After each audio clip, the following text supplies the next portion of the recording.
HSC 2026 batch, কি অবস্থা সবার? তোমাদের আজকের ক্লাস সমাজবিজ্ঞান দ্বিতীয় পত্র তৃতীয় অধ্যায় ওয়ান শট এমসিকিউ আমরা শুরু করছি। পাহাড়পুরের প্রত্নতাত্ত্বিক নিদর্শন হলো, পাহাড়পুরের প্রত্নতাত্ত্বিক নিদর্শন কোনটা? সম্পুর বিহার। পাল বংশের দ্বিতীয় রাজা ধর্মপাল নওগাঁ জেলার পাহাড়পুরে এটি নির্মাণ করেন। পাহাড়পুরের মূল আকর্ষণই হলো এই সম্পুর বিহার। অতীতের ধ্বংসাবশেষ সম্পর্কিত পাঠ বা গবেষণাকে কি বলে? প্রত্নতত্ত্ব বলা হয়। প্রত্ন শব্দের অর্থ প্রাচীন, মাটির নিচে চাপা পড়ে থাকা প্রাচীন সভ্যতার ধ্বংসাবশেষ, ঘরবাড়ি বা ব্যবহৃত জিনিসপত্র খনন করে তা নিয়ে গবেষণা ও পড়াশোনাই হচ্ছে কি প্রত্নতত্ত্ব। প্রত্নতত্ত্ব কি? যে প্রাগৈতিহাসিক সংস্কৃতির অধ্যয়ন। যেসব যুগের কোনো লিখিত দলিল বা ইতিহাস পাওয়া যায় না সেগুলোকে বলা হয় প্রাগৈতিহাসিক যুগ। প্রত্নতত্ত্ব মূলত সেই সময়ের মানুষের হাতিয়ার ও সংস্কৃতির আবিষ্কার করে গবেষণা করে। শালবন বিহার কোন প্রত্নতাত্ত্বিক নিদর্শনের অন্তর্গত? কোন প্রত্নতাত্ত্বিক? ময়নামতি। শালবন বিহার কুমিল্লার ময়নামতিতে অবস্থিত। অষ্টম শতকের দেববংশের রাজা শ্রী ভবদেব এটি নির্মাণ করেছিলেন। ময়নামতির আরও কয়েকটি নিদর্শনের নাম হচ্ছে কৌটিলমুড়া, আনন্দ বিহার ইত্যাদি। লিখিত ভাষার আবিষ্কার হয় কোন যুগে? লিখিত ভাষার আবিষ্কার হয় তাম্র ও ব্রোঞ্জ যুগে। ব্রোঞ্জ যুগে যখন সিন্ধু, মিশরীয় ও সুমেরীয়দের মধ্যে বড় বড় নগর সভ্যতা গড়ে ওঠে, তখনই বাণিজ্যিকের হিসাব রাখার সুবিধার্থে মানুষ প্রথম লিপি বা লিখিত ভাষা, যেমন হচ্ছে হাইরোগ্লিফিক, উদ্ভাবন করে। আদিম সমাজে ব্যবহৃত তৈজসপত্রাদি কিসের নিদর্শন? এগুলো হচ্ছে কি প্রত্নতাত্ত্বিক নিদর্শন। আদিম মানুষের মাটির পাত্র, পাথরের হাতিয়ার, ব্যবহৃত গয়না এসবই মাটি খুঁড়ে পাওয়া ভৌতিক উপাদান।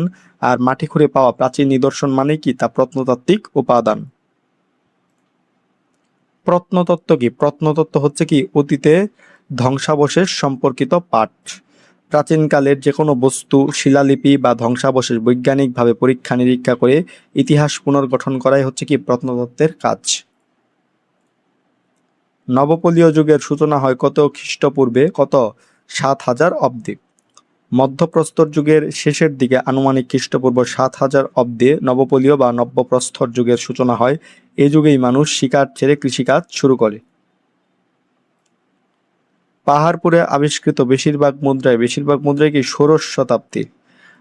পাহাড়পুরে বিভিন্ন যুগের ধাতব ও রৌপ্য মুদ্রা পাওয়া গেলেও অনুসন্ধানের প্রাপ্ত মুদ্রার একটি বড় অংশই কি ষোড়শ শতাব্দীর। আকবরনামা গ্রন্থের লেখক কে? আকবরনামা গ্রন্থের লেখক হচ্ছেন কে? আবুল ফজল। সম্রাট আকবরের সভার বিখ্যাত রাজকীয় ইতিহাসবিদ ও নবরত্নের একজন ছিলেন আবুল ফজল। তিনি আকবরের শাসনকাল নিয়ে আকবরনামা এবং আইনি আকবরী রচনা করেন।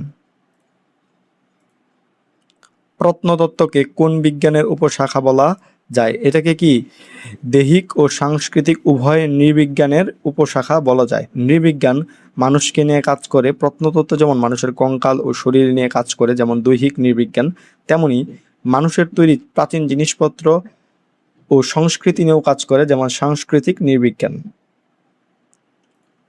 সিন্ধু সভ্যতার অর্থনৈতিক জীবনের ভিত্তি কি ছিল? কৃষি। সিন্ধু নদ অববাহিকার উর্বর পলিমাটির কারণে সেখানে প্রচুর ফসল ফলত। যদিও তাদের বাণিজ্য বেশ উন্নত ছিল, কিন্তু পুরো সমাজ ও অর্থনীতির মূল চালিকা শক্তিই ছিল কি? কৃষি। পাহাড়পুর বিহার কে প্রতিষ্ঠা করেন? পাহাড়পুর বিহার প্রতিষ্ঠা করেন ধর্মপাল। পাল রাজাদের মধ্যে ধর্মপাল ছিলেন সবচেয়ে শক্তিশালী ও বিখ্যাত। তিনি বৌদ্ধ ধর্মের প্রসারে পাহাড়পুরের বিহার ও বিক্রমশিলা বিহার নির্মাণ করেন। পাহাড়পুরে ছিল সোমপুর বিহার।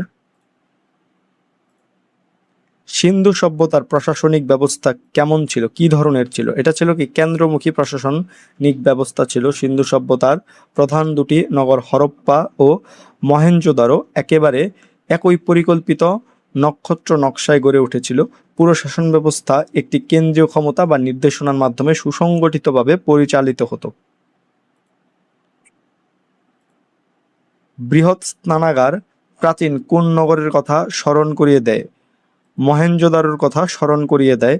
মহেঞ্জোদারোতে পাওয়া গ্রেট বাথ বা বৃহৎ স্নানাগারটি প্রাচীন প্রকৌশল বিদ্যার অনন্য নিদর্শন। এটি পোড়া ইট ও আলকাতরার প্রলেপ দিয়ে জল রোধী করে তৈরি করা হয়েছিল। সিন্ধু সভ্যতার অধিবাসীরা যে জ্ঞানে পারদর্শী ছিল তারা রসায়নে পারদর্শী ছিল। ধাতু গলিয়ে তামা ও টিন মিশিয়ে ব্রোঞ্জ তৈরি করা হয় এবং মাটিকে পুড়ে ইটের রং ও স্থায়িত্ব বাড়ানো, এসব কাজে সিন্ধুবাসীরা রসায়নের ব্যবহারিক প্রয়োগ জানত ভালোভাবেই।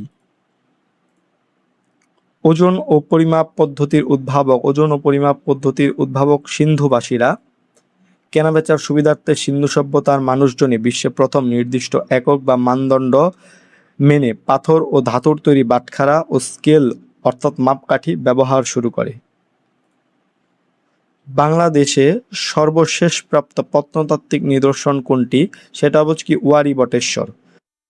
সাম্প্রতিক সময়ে বিশেষ করে ২০০০ সালের পর থেকে নরসিংদীতে ব্যাপক খনন কার্যের মাধ্যমে ২৫০০ বছরের পুরনো সমৃদ্ধ নগর সভ্যতার খোঁজ মেলে, যা বাংলাদেশে আবিষ্কৃত নতুন প্রত্নস্থান ওয়ারী বটেশ্বর। নবপলীয় বিপ্লব হলো, নবপলীয় বিপ্লব কি? যে প্রস্তর যুগের সমাজ ও সভ্যতার বৈপ্লবিক অগ্রগতি। মানুষ এই যুগে শিকারী জীবন ছেড়ে স্থায়ী বাসস্থান গঠন ও খাদ্য উৎপাদন অর্থাৎ কি কৃষি কাজ শুরু করেছিল, যা মানব ইতিহাসের একটি বড় রূপান্তর। কোনটির সংমিশ্রণে ব্রোঞ্জ তৈরি হয়? তামা ও টিনের সংমিশ্রণে ব্রোঞ্জ তৈরি হয়। তামা অর্থাৎ কপার এবং টিনের সমন্বয়ে কি ব্রোঞ্জ তৈরি করা হয়। এটি বিশুদ্ধ তামার চেয়ে অনেক বেশি শক্ত ও টেকসই। হাইরোগ্লিফিক্স লিখন পদ্ধতি কারা আবিষ্কার করে? এটা আবিষ্কার করে মিশরীয়রা। হাইরোগ্লিফিক্স শব্দের অর্থ পবিত্র লিপি। মিশরীয়রা ছবি ও প্রতীকের মাধ্যমে প্রথম দেয়াল বা প্যাপিরাসে এই লিখিত পদ্ধতি ব্যবহার করত। প্রাচীন মুদ্রা, শিলালিপি, মূর্তি, হাতিয়ার এসব কি প্রত্নতত্ত্বের উৎস। প্রাচীনকালে মুদ্রা, শিলালিপি, মূর্তি বা হাতিয়ার মাটির নিচ থেকে উদ্ধার করা উপাদান। মাটির নিচে থাকা যে কোনো ঐতিহাসিক বস্তুই কি প্রত্নতাত্ত্বিক প্রমাণ বা উৎস। প্রত্নতত্ত্বের প্রধান উদ্দেশ্য কি? এটার প্রধান উদ্দেশ্য হচ্ছে কি প্রাচীনকালের মানুষের ইতিবৃত্ত খুঁজে বের করা। প্রত্নতত্ত্ব মূল লক্ষ্য কেবল মাটি খোঁড়া নয়, বরং মাটির নিচে চাপা পড়ে থাকা বস্তুগুলো বিশ্লেষণ করে প্রাচীনকালের মানুষের জীবনযাত্রা, সংস্কৃতি ও ইতিহাসকে সবার সামনে তুলে আনা। ওয়ারী বটেশ্বরের প্রাচীন নাম কি? ওয়ারী বটেশ্বরের প্রাচীন নাম হচ্ছে কি সৌনাগড়া। গ্রিক ভূগোলবিদ টলেমির লেখা বইয়ে সৌনাগড়া নামে একটি সমৃদ্ধ বাণিজ্যিক নগরের উল্লেখ রয়েছে, যা গবেষকদের মতে বর্তমানের ওয়ারী বটেশ্বর। পাহাড়পুরের প্রধান ধ্বংসাবশেষ নিদর্শন কোনটি? প্রধান ধ্বংসাবশেষ নিদর্শন হচ্ছে কিংবা গন্ধেশ্বরীর মন্দির। পাহাড়পুর সোমপুর বিহারের কেন্দ্রীয় মন্দিরের বাইরে দক্ষিণ পূর্ব পাশে বেশ কিছু ছোট ছোট নিদর্শনের মধ্যে উল্লেখযোগ্য একটি হচ্ছে কি এই গন্ধেশ্বরী মন্দির। কোনটি ভারতীয় উপমহাদেশে অবস্থিত সবচেয়ে বড় বৌদ্ধবিহার? কোনটা? সোমপুর বিহার। নওগাঁ পাহাড়পুরে অবস্থিত এই সোমপুর বিহার শুধু বাংলাদেশেই নয়, পুরো দক্ষিণ এশিয়া বা ভারতীয় উপমহাদেশের সবচেয়ে বড় ও বৃহৎ বৌদ্ধ স্থাপত্য। শিলাদেবীর ঘাট কোথায় অবস্থিত? এটা কোথায়? মহাস্থানগড়ে অবস্থিত। বগুড়ার ঐতিহাসিক মহাস্থানগড়ের করতোয়া নদীর তীরে শিলাদেবীর ঘাট অবস্থিত। এটি হিন্দু ধর্মাবলম্বীদের কাছেও একটি কি পবিত্র তীর্থস্থানও বটে। নিচের কোনটি ময়নামতির প্রত্ন নিদর্শন? কোনটা? সেটা হচ্ছে কি যে কটিলমুড়া। কুমিল্লার ময়নামতির প্রধান প্রত্নতাত্ত্বিক কেন্দ্রগুলোর মধ্যে অন্যতম হলো হচ্ছে কি এই কটিলমুড়া। পাশাপাশি 3টি প্রধান বৌদ্ধ স্তূপ রয়েছে, যা বৌদ্ধদের ত্রিরত্ন এর প্রতীক। ওয়ারী বটেশ্বর কোন জেলায় অবস্থিত? এটা কি নরসিংদী জেলায় অবস্থিত। নরসিংদী জেলার বেলাব উপজেলায় ওয়ারী ও বটেশ্বর নামে পাশাপাশি দুটি গ্রামে এই প্রাচীন প্রত্নস্থাপত্যটি অবস্থিত।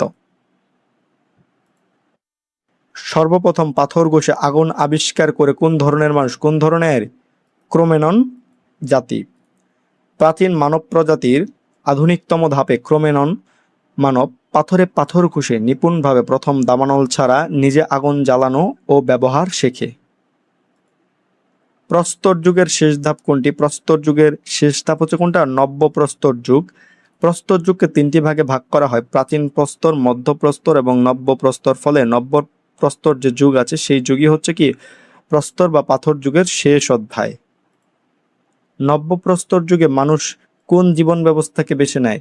কোন জীবন ব্যবস্থাকে? কৃষি নির্ভর জীবন ব্যবস্থা বেছে নেয়। নব্যপ্রস্তর যুগেই মানুষ প্রথম বীজ বোনা এবং ফসল ফলানো শেখে। এই কৃষির ফলে মানুষ এক জায়গায় স্থায়ীভাবে বসবাস করতে শুরু করে এবং যাযাবর জীবন ছেড়ে দেয়।